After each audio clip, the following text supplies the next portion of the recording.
Jusqu'où ira Recep Tayyip Erdogan pour se maintenir au pouvoir? C'est le grand angle de ce vendredi 6 mai.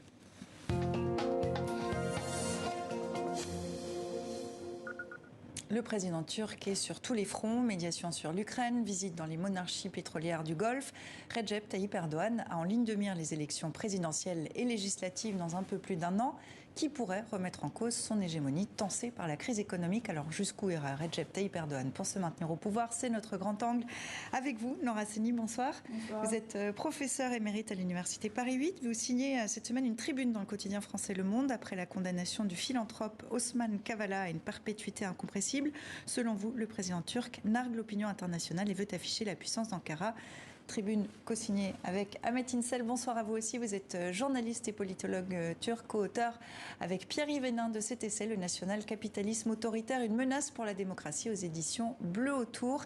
Merci d'être avec nous et merci à vous. Bonsoir également Slimane Zeguidour. Vous êtes notre éditorialiste à TV5 Monde.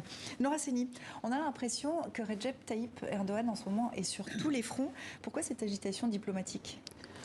D'abord, il y a une mutation de sa politique à partir du moment où, aux États-Unis, c'est Biden qui a repris la présidence.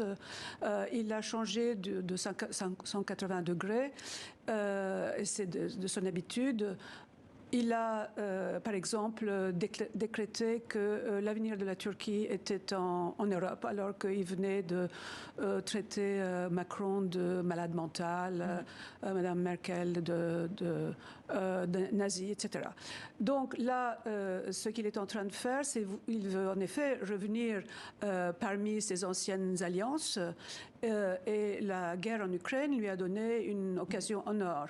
Il se tourne également, on va le voir dans un sens, vers les pétromonarchies du Golfe. Oui, là c'est plutôt pour une autre raison, c'est plutôt pour des raisons économiques. Il s'est rendu en fin de semaine dernière en Arabie Saoudite pour une visite d'État aux allures de réconciliation. Ankara a décidé de clore et de transférer à Riyad le dossier de l'assassinat de Jamal Khashoggi, ce journaliste tué au consulat saoudien en Istanbul. Ahmet İnsel, une réconciliation qui, comme l'évoquait votre collègue, est à visée économique et stratégique. Oui, tout à fait. Actuellement, Tayyip Erdogan est en train d'essayer de trouver des solutions dans l'ensemble des moyens dont il dispose, c'est-à-dire des financières, l'Arabie saoudite étant la source principale, parce que de l'autre côté, son soutien principal de l'émirat Qatar semble avoir un peu épuisé ses capacités financières d'après les dires de l'Arabie saoudite. Et par ailleurs, les soutiens dont il dispose aujourd'hui, c'est essentiellement par l'adhésion de la Turquie à l'OTAN, parce que dans le cadre de la guerre contre l'Ukraine, les membres de l'OTAN essayent de préserver un peu la position de la Turquie. Et donc pour Tayyip Erdogan, c'est du pain béni, où à la fois l'OTAN, les membres de l'OTAN sont prêts à comprendre, entre guillemets, ce qui se passe en Turquie pour que la Turquie reste rattachée dans le camp occidental. Slimane, quel est l'intérêt pour l'Arabie saoudite de faire un partenariat avec la Turquie ? Les relations de toute façon entre les deux pays sont ambivalentes parce qu'ils sont rivaux dans la recherche implicite d'un leadership sur le Moyen-Orient. Il y a l'Iran, la Turquie et l'Arabie saoudite. Et d'ailleurs, la Turquie, quand Erdogan va en Arabie saoudite, d'une certaine manière, il retourne sur des terres qui ont été des possessions ottomanes jusqu'en 1916, la Mecque et Médine, comme Jérusalem d'ailleurs. Donc, mais le premier, comme l'ont dit nos intervenants, à juste titre, le premier impératif, il est économique. Car la politique en zigzag d'Erdogan a ruiné la livre turque. Et donc, l'apport financier et surtout la levée de l'embargo que l'Arabie saoudite avait imposé sur les exportations turques, qui arrivait jusqu'à 3 milliards de dollars. Bon, ce n'est pas beaucoup par rapport aux 170 milliards d'exportations turques, mais ce n'est pas insignifiant.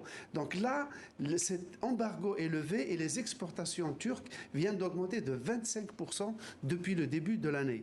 Nora Seni, je vous laisse réagir. Pardonnez-moi Slimane, je suis passée devant vous, c'est pour expliquer pour nos téléspectateurs. Je crois que vous entendez maintenant Ahmet İnsel. Je vous laisse réagir à ce que disait Slimane.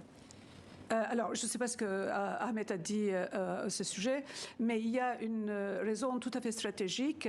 La Turquie veut se maintenir en Libye.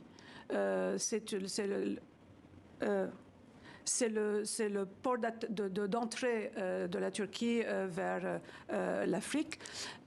Et pour cela, elle a besoin de l'accord de l'acceptation de l'Égypte.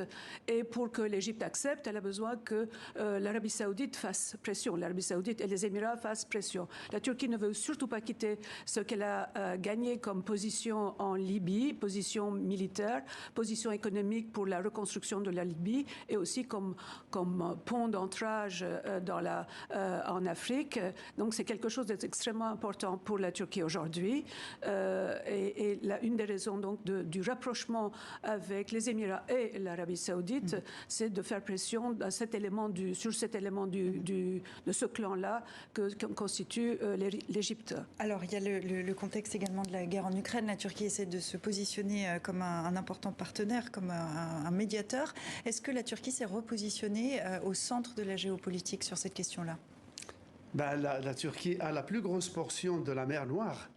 Et donc, c'est elle qui commande l'entrée dans des détroits. Je veux dire, sans l'accord de la Turquie, la marine russe est enfermée dans la mer Noire. Donc, c'est un rôle historique et géostratégique que la Turquie entend exploiter à fond. Mais le jeu est très difficile, car la Turquie veut maintenir de bons rapports avec la Russie, auxquels elle n'applique pas les sanctions. La Turquie continue d'exporter des produits agricoles vers la Russie. Elle reçoit 5 millions de touristes turcs chaque année. Mais en même temps, la Turquie vend des drones très offensifs et assez meurtriers à l'Ukraine, et elle est en train de constituer un partenariat de haute technologie, notamment dans l'aéronautique et la défense. Alors, il y a un autre aspect qui est très important, c'est celui de l'économie. La majorité de la population a dû réduire drastiquement ses dépenses. Le taux d'inflation officiel a grimpé à près de 70% en avril. Écoutez ces retraités interrogés hier sur un marché d'Istanbul. Je suis allée au marché aujourd'hui, j'ai regardé les prix. Le prix d'1 kilo de viande hachée a augmenté et coûte jusqu'à 150 livres ou quelque chose comme ça. Je me suis dit waouh et je suis sortie. Mon salaire mensuel disparaît en 10 jours. C'est là que je me rends compte de l'inflation. Est-ce que ça peut être pire que ça? Je ne crois pas. Pour moi, cette situation est due à de mauvaises politiques économiques et aux Syriens. Je pense que ce sont les deux raisons principales. Alors, en début d'année, le président a décrété une augmentation spectaculaire du salaire minimum. Il est passé à environ 250 €. Ça avait été plutôt bien accueilli par la population à Metin Sel. Est-ce que on voit ça n'a pas suffi en fait à améliorer significativement les conditions de vie des Turcs? Non, tout à fait. L'effet de l'augmentation du SMIC a été en grande partie entamé depuis son augmentation avec un taux d'inflation que les économistes indépendants estime supérieur à 100%, presque 120-130%. Le taux officiel est de 70%, mais le taux réel semble être bien plus important. Et donc, du coup, l'effet d'annonce d'augmentation du SMIC est à peu près annulé aujourd'hui. Et le risque, c'est que de plus en plus, les personnes sont en train de se positionner en critique du gouvernement d'AKP parce que les gens considèrent que personnellement, Tayyip Erdogan était responsable. Malheureusement, il y a aussi un mécontentement que certains milieux nationalistes racistes dirigent vers les populations qui sont en situation régulière ou irrégulière étrangère en Turquie, les Syriens, évidemment, les Afghans, etc. Alors donc, justement, le pouvoir à Metin Sel, je rebondis sur ce que vous disiez, parce que le pouvoir s'est lancé dans un plan de retour dit volontaire des réfugiés syriens. Mardi, Recep Tayyip Erdogan a participé en vidéo à l'inauguration d'un projet de maisonnette en briques construite par la Turquie en Syrie, dans la province d'Idlib. Est-ce que la question des réfugiés a fait dégringoler sa popularité à Metin Sel ? Oui, actuellement, il y a un enjeu très important. Malheureusement, cette question de réfugiés fait dégringoler sa popularité, mais augmente aussi le racisme. Donc, du coup, c'est une évolution à double tranchant parce qu'on peut craindre désormais des actes de plus en plus violents contre certains étrangers, notamment les Syriens, et que le Tayyip Erdogan essaye de calmer un peu le jeu, mais la population trouve un peu comme bouc émissaire les étrangers, les Syriens, comme responsables de cette crise. Alors nous sommes à un peu plus d'un an des élections législatives et présidentielles. Elles auront lieu en juin de l'année prochaine. Tous les sondages d'opinion le montrent en grande difficulté. Que peut faire le président et que va faire le président Erdogan pour essayer de changer cette situation? De la répression et de la répression. Voilà ce que peut faire le président. Je ne pense pas qu'il ait un autre projet sur la scène domestique pour garantir son élection. C'est tenir l'opinion, l'opposition la plus silencieuse possible, la plus terrorisée possible, la plus intimidée possible. Il a plusieurs. Et puis, il conquiert des sphères qui lui sont, non pas hostiles, mais qui lui sont génétiquement, ontologiquement différentes et opposées, comme par exemple l'université de Boğaziçi, l'université du Bosphore, qu'il a tout à fait l'intention de gober. D'avaler dans un projet qu'on ne connaît pas d'ailleurs vraiment.